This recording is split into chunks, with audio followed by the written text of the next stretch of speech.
खरं म्हणजे तुम्ही अति उत्साहीप्रमाणे ते लिहून टाकलं, दांडी मारली. माझा 2 महिन्यापूर्वीचा तो कार्यक्रम नक्की झाला होता. आमच्या समाजाचा खूप मोठा कार्यक्रम होता विदर्भाचा. त्यामध्ये वधूवर परिचय मेळावा होता. आमचं बांबू मिशनचं त्या ठिकाणी खूप मोठं कार्यशाळा होती. त्याचप्रमाणे बाकी 2 आमदार आमच्या समाजाचे आहेत, त्यांचा सत्कार होता. एक हरीश पिंपळेजी आणि एक किशोर जोरगेवार, त्यांचा सत्कार माझ्या हाताने होता. आणि म्हणून हा इतका मोठा कार्यक्रम 2 महिन्यापूर्वी नक्की झालेला होता. मग त्यामुळे मी गेलो होतो. पण मला हा कालचा कार्यक्रम जो घेतला पक्षाचा, मला कोणी सांगितलं नाही. मला कोणीही सांगितलं नाही. म्हणजे ज्यांनी ठेवला असेल त्यांनी तर सांगितलेलं, तो कधी सांगतच नाही आहे. परंतु सांगितलं असतं तर मी एक दिवस आज घेतला असता कार्यक्रम, उद्या घेतला असता कार्यक्रम. पण मला त्या ठिकाणी लोकांशी बोलायचं होतं, कार्यकर्त्यांशी बोलायचं होतं. आपला पक्ष संघटना आपली अडचणीत आहे, त्या अडचणीतून बाहेर काढताना आपण सगळ्यांनी एकत्र राहिलं पाहिजे, हे मला त्या ठिकाणी बोलायचं होतं. परंतु ते आधीच मी नसताना त्या ठिकाणी कार्यक्रम घेऊन टाकला. कमी संख्या होती आणि त्यामुळे त्या ठिकाणी मी काही दांडी मारली नाही. मी माझ्या मोठा कार्यक्रम होता, तो पूर्वनियोजित कार्यक्रम होता विदर्भातला, नागपूरला, आणि म्हणून संपूर्ण विदर्भाचा होता. म्हणून मला त्या ठिकाणी जावं लागलं होतं. तुम्हाला आमंत्रण नव्हतं? मला अजिबात नव्हतं, फक्त नाव टाकलं होतं. मला सांगितलं पाहिजे, माझी चर्चा केली पाहिजे. मी सर्वात मोठा ज्येष्ठ नेता आहे मराठवाड्यातला. या लोकांना नाही मुद्दामच डावलण्याचा प्रकार करतात. हे कसं चालेल? हा डावलण्याचा जर प्रकार असेल तर ते अजिबात मी कसं सहन करेन. माननीय उद्धवजी आज अडचणीत आहेत. आज माननीय उद्धवजींना आपल्याला सपोर्ट करायचा, ताकद द्यायची, तर तुम्ही एकटे देणार का? आम्ही सगळ्यांनी जर एकत्र केलं, आंदोलन करायचं, पाण्यासाठी आंदोलन करायचं, हे तर आमचं नक्की ठरलं. मी मागे प्रेस घेतली त्यावेळेस सांगितलं. आणि माननीय आदित्य ठाकरे साहेब येणार आहे शेवटच्या वेळेस मोठा मोर्चा काढलेला. ही तयारी आता करायचीच ना. ही तयारी करत असताना कोणी दुसऱ्या डावलून टाकायचं, आपण एकटंच करायचं, गडबाजी करायची, हे मला बिलकुल आवडत नाही. मी शिवसेना प्रमुख माननीय बाळासाहेब ठाकरे यांचा कडवट शिवसैनिक आहे, कडवट. आणि माननीय उद्धवसाहेबांच्या नेतृत्वाखाली मी काम करतो. आणि जर असं असेल तर इतक्या म्हणजे सुरुवातीपासून, पहिल्या दिवशीपासून मी शिवसेनेमध्ये काम करतो. मी कुठेही गेलो नाही, जाणार नाही, कधीच जाणार नाही. काही लोक हटकून म्हणतात की आमच्याकडे या, आमच्याकडे मी मरेन तर शिवसेनेत उद्धव बाळासाहेब ठाकरेंच्या गटामध्ये, बाकी कुठंच जाणार नाही. मी इतकं सांगितल्यानंतर सुद्धा काही लोक काड्या करत बसतात. मी शिवसेना प्रमुख माननीय बाळासाहेबांचा मी कट्टर शिवसैनिक आहे. आणि मग इतकं असताना सुद्धा त्या ठिकाणी मुद्दामच काही डावलण्याचा प्रकार. आता अनेक जण कुठे कुठे जाता मला माहीत आहे. कोणी इकडं चाललं, कोणी तिकडं चाललं, कोणी तिकडं चाललं, कोणी काय करतं, कोणी कसं ॲडजस्टमेंट करतं, कोणी प्रश्न टाकून कसं ॲडजस्टमेंट करतात, हे सगळं आहे, मला माहीत आहे ना. पण मग हे असं असताना त्या ठिकाणी मला मुद्दाम डावलायचं. अरे पक्ष संघटना तुम्ही एकट्याने होतं का? मी आज जर समजा मला काही कार्यक्रम घ्यायचा असला पक्षाचा, मी प्रत्येकाला फोन करतो. एका साध्या शिवसैनिकाला फोन करतो. मी साध्या शिवसैनिक मी स्वतः फोन करतो. मोठ्या पदाधिकाऱ्यांना तर करतो. भले ते उचलतात नाही उचलतात, परत 4 वेळेस फोन करतो, मग ते उचलतात. साहेब मी जरा इकडं होतो तिकडं होतो, हरकत नाही. पण मी करतो ना, आजही करतो ना मी. मग बाकीच्या यांना सांगायला काय हरकत आहे? मी माझ्या PA हे करतील नाही करतील दुसरी, पण मी स्वतः मी प्रत्येकाला फोन करतो. मग आता इतकं असतानासुद्धा पक्ष त्या ठिकाणी एक तर अडचणीत आहे. आणि असं असताना पक्ष मोठा करायचा, एकत्र राहायचं, ते दिलं सोडून आणि आपलं स्वतःच करतं, हे मला आवडत नाही. स्थानिक स्वराज्याच्या निवडणुकीच्या तोंडावर अशी गडबाजी होतात नाही. स्थानिक नाही, ऐकून घ्या ना. मी पहिल्या दिवशीपासूनचा शिवसैनिक आहे. आज जरी माननीय उद्धवसाहेबांच्या आशीर्वादाने मी नेता जरी असलो तरी त्या ठिकाणी मी स्वतः खूप काम करतो आहे. आणि आत्तापर्यंत मी स्थानिक स्वराज्य संस्थेच्या निवडणुका, जिल्हा परिषद, पंचायत समिती, नगरपालिका, महापालिका मीच काम केलेलं आहे. आत्ता ठीक आहे, आता येतात लोक ते पाहतात, परंतु त्या ठिकाणी आम्हीच काम केलेलं आहे पहिल्या दिवशीपासून. 1988 काम केलेलं आहे. त्यावेळेस मी शहर प्रमुख होतो. मग हे काय, हे माझा पक्ष मला वाढवायचा, मग टिकवायचा आणि मोठा करायचा. आत्ता इतकं अडचणी आली की इतके जण फुटून गेले. रोज काहीतरी नाव येतं. कोणीतरी इथं काल परवा आम्ही जे आमच्या नेत्यांच्या बैठकीमध्ये एक उपनेत्या एक आली होती, तीसुद्धा काल गेली. म्हणजे काय चाललं? उद्धवसाहेबांना तुम्ही सोडून जाता आहे, बरोबर नाही आहे. उद्धवसाहेबांनी तुम्हाला किती मोठं केलेलं आहे हे की ना. आणि उद्धवसाहेबांना त्यांना काही वाटत नसेल का की बाबा हे काय चाललं म्हणून. पण आम्ही त्यांना सपोर्ट केला पाहिजे, ही भूमिका माझी आहे. म्हणून अंबादास दानवे असं म्हणाले की आम्ही त्यांना सांगितलं होतं पत्रिकेत. नाही, मला सांगितलं नाही अंबादास दानवेने. स्पष्ट सांगतो मी उद्धव साहेबांना सांगणार आहे आता.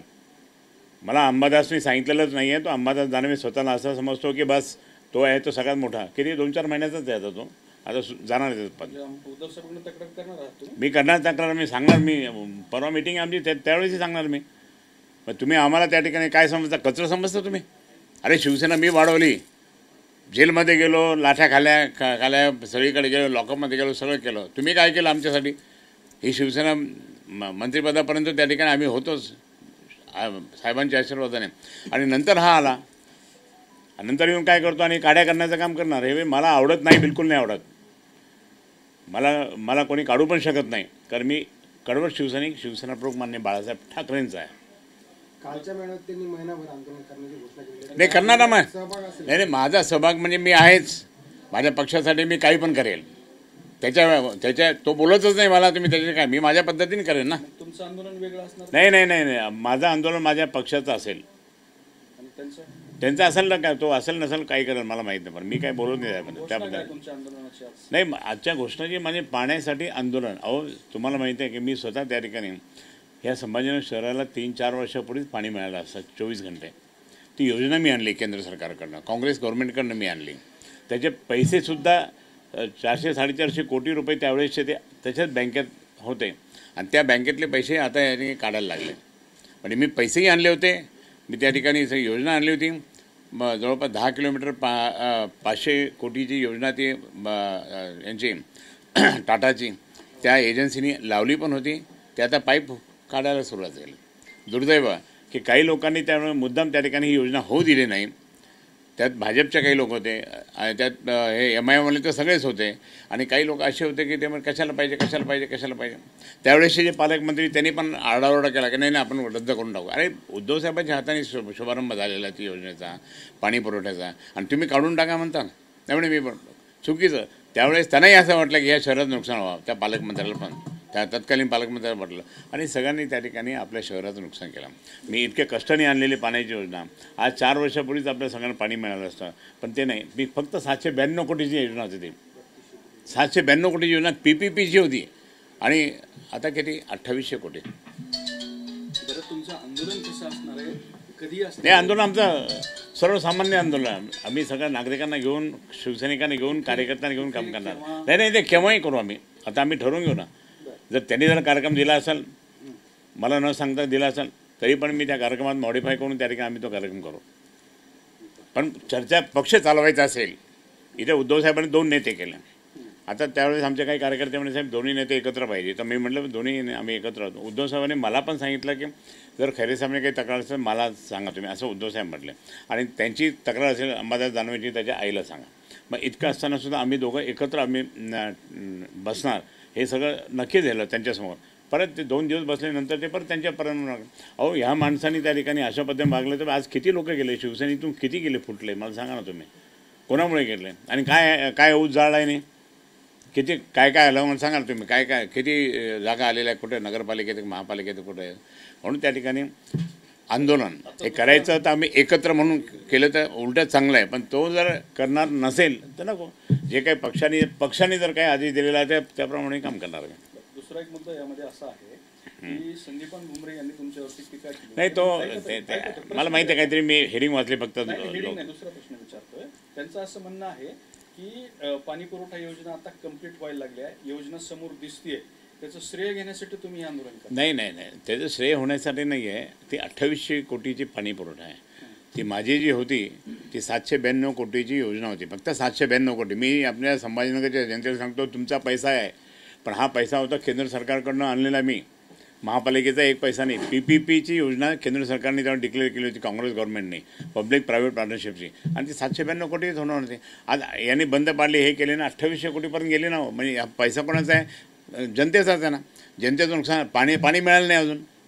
हे पाणी हे आणि हे कधी हे तिथे पैठणला कधी जाऊन पाहता का पाईपलाईन कुठं काय? आणि बैठका मी दर 3 महिन्यात बैठका घ्यायचो. माननीय उद्धवसाहेबसुद्धा त्या ठिकाणी ह्या पाणी योजनेच्या वेळेस मुख्यमंत्री असताना आठवड्यात बैठक घ्यायचे.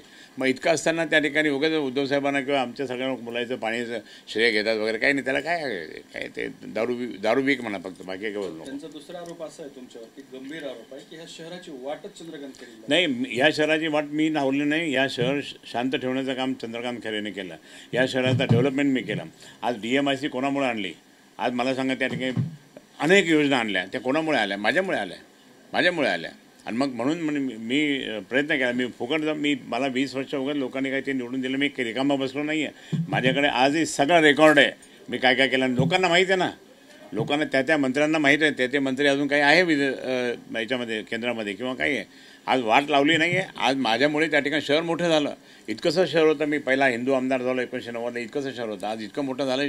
ते शहर इतकं मोठं होण्याचं कारण काय? हे शहर जे झालं आहे ते म्हणजे आम्ही सगळ्या दृष्टिकोनातून त्या ठिकाणी प्रयत्न केला. म्हणूनच ना लोकप्रतिनिधी म्हणून माझं जबाबदारी पार पाडली आणि त्यातून फॉलोअप केला खूप.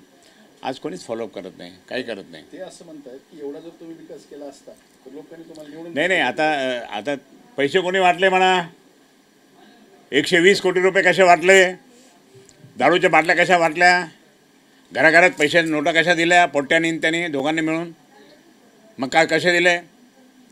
मग हे कोणामुळे झाले? तुमच्यामुळे झालं ना. आज आज रडतात लोक की तुमच्यासारखा माणूस त्या ठिकाणी काम करणारा माणूस त्या ठिकाणी आज पराभूत झाला. आता कोणीच काही लक्षात नाही. लाईट गेले तर लक्षात. मी दर महिन्यात मीटिंग घ्यायचो इलेक्ट्रिसिटीची. दर महिन्यात घ्यायचो. 4 तास बैठक घ्यायचो. त्यामुळे अनेक प्रश्न सुटले. मी दर 3 महिन्यात त्या ठिकाणी म्हणजे ग्रामीण योजना आणि शहरी योजनेच्या मी बैठका घ्यायचो अनेक वेळेस. आणि मी खूप व्हिजिट करायचो. मी हे करायचो. वाट कोणी लावली? वाट तुम्ही लावली. लोकांना दारू पाजून त्या ठिकाणी लोकांना मतं घेतले. त्यांची दारू पाजून लोकांचे मतं घेतले. दारू पाजून हे मला ना नाही. व्यवसाय असला तर काय की तुम्ही मग तर व्यवसाय पाहता, लोकांची सेवा नाही पाहत. आम्ही असं करतो का आमची म्हणजे व्यवसाय पाहायचा आणि लोकांना सोडून द्यायचं असं नाही. हे त्याचं काम आहे. ते म्हणतात आता खैरे साहेबांनी नातवंड सांभाळावे. नाही, आता मी त्या थर्ड क्लास माणसाचे काही बोलत नाही. त्याच्यामध्ये काही मला बोलायचं नाही. आता नाही. कसला आला आता खासदार? काय आला? दारू पाजून आलेला निवडून आलेला माणूस काय? 20 वर्ष होता तो. आता शिक आला. 1 वर्ष झालं तरी काही दिसतं काय काम त्याचं? नाही. आता काही मला काही त्याचं काही बोलूच नका मला. नाही, त्याचं काही बोलूच नका. त्याचं संजय शिरसाटांनी तुम्हाला पक्षात येण्याची ऑफर दिली होती ना, तर ते म्हणले की आम्ही पक्षात घेणार नाही. अरे पण त्यांनी तुम्ही काहीतरी असं बोलू नका. कोणी काही मजाक नाही म्हणतं. मी तुम्हाला आत्ता याच्या आधी काय सांगितलं? मी मेलो तरी शिवसेना सोडणार नाही. बाळासाहेब ठाकरेंची शिवसेना उद्धवसाहेबांच्या नेतृत्वाखाली. आता इतकं बोलल्यानंतर सुद्धा मग मला माझी मारायची वाट पहा. मग हे करा. असं उलटं पुलटं बोलू नका तुम्ही. शिरसाट असं बोलतो. शिरसाट ते जमतं का दोघांचं? नाही जमत. त्या दोघांचे जमत नाही. आता जाऊ दे. आता कशामुळे वगैरे जास्त बोलू नका. वगैरे जास्त जे कामाचं बोला. ठीक आहे. सगळं आलं आता. ओके. जय हिंद, जय महाराज. जय महाराज. नाही, मला माहीत नाही. मी आता बोलत नाही काय. मला सांगितलं नाही तर ते लोक कसे? मी प्रत्येकाला फोन करतो. प्रत्येकाला, छोट्या कार्यकर्त्यांना, मोठ्या कार्यकर्त्यांना, मोठ्या पदाधिकाऱ्यांना मी स्वतः फोन करतो. माझा प्रोटोकॉल सोडून हे करणार आहे का? फक्त कोणाला सांगणार करा तर कोणी येत नाही.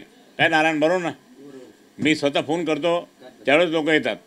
आजकाल तर तुम्हाला माहिती आहे शिवसेना अडचणीत असल्यामुळे त्या ठिकाणी आपल्याला स्वतः सांगावं लागतं लोकांना, बाबा हे चला रे बाबा, या रे बाबा, हे करा, घेऊन चालावं लागतं. हे असे प्रसंग आमच्या आधी खूप आलेले आहे आणि ते आम्ही केलेलं आहे, सॉर्ट आऊट केलेलं आहे. आणि ते सॉर्ट आऊट करून मी त्याकडे दाखवणार.